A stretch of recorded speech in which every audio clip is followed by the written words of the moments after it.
صلی اللہ علیہ وسلم۔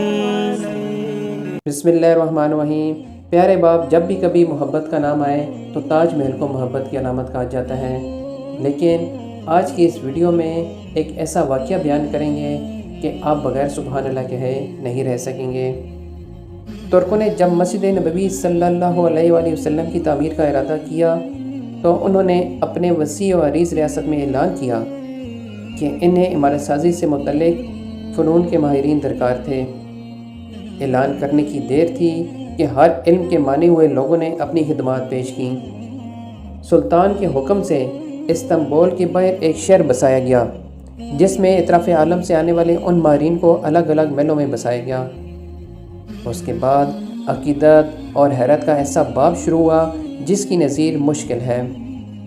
خلیفہ وقت جو دنیا کا سب سے بڑا فرما روا تھا، شہر میں آیا اور ہر شعبے کے ماہرین کو تاکید کی کہ اپنے ذہین ترین بچے کو اپنا فن اس طرح سکھائے کہ اسے پکا، پختہ اور بے مثال کر دے، اور تر حکومت اس بچے کو حافظ قرآن اور شاہ سوار بنائے گی۔ دنیا کی تاریخ کا یہ عجیب و غریب منصوبہ کئی سال تک جاری رہا۔ 25 سال بعد نوجوانوں کی ایسی جماعت تیار ہوئی جو نہ صرف اپنے شعبے میں ماہر تھے بلکہ ہر شخص حافظ قرآن اور باعمل مسلمان بھی تھا۔ سبحان اللہ۔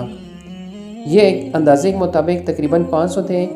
اسی دوران ترکوں نے پتھروں کی نئی کانیں بھی دریافت کیں، جنگلوں سے لکڑیاں کٹوائیں، سارے انتظامات مکمل کیے گئے، اور ادب کا یہ عالم تھا کہ اسے رکھنے کے لیے مدینہ سے دور ایک بستی بسائی گئی تاکہ شور سے مدینہ شہر کا ماحول خراب نہ ہو۔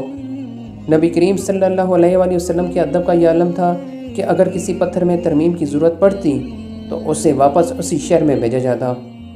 ماہرین کو حکم تھا کہ ہر شخص کام کے دوران باوضو رہے، درود شریف اور تلاوت قرآن میں مشغول رہے۔ حجرہ مبارک کی جالی کو کپڑے سے لپیٹ دیا گیا تاکہ گرد و غبار اندر روضہ پاک میں نہ جائے۔ ستون لگائے گئے کہ راز الجنہ اور روضہ پاک پر مٹی نہ گرے۔ یہ کام 15 سال تک چلتا رہا، اور تاریخ عالم گواہ ہے، ایسی محبت اور ایسی عقیدت اور نہ ایسی تعمیر نہ پہلے کبھی ہوئی اور نہ کبھی ہوگی۔ سبحان اللہ۔ دوستو، یقیناً اس ویڈیو نے آپ کے ایمان میں اضافہ کیا ہوگا، آپ کی روح کو سکون ملا ہوگا۔ دعا کریں ہمارے آنے والی نسلیں نبی کریم صلی اللہ علیہ وآلہ وسلم کی سچی محبت اور غلامی میں زندگی بسر کریں۔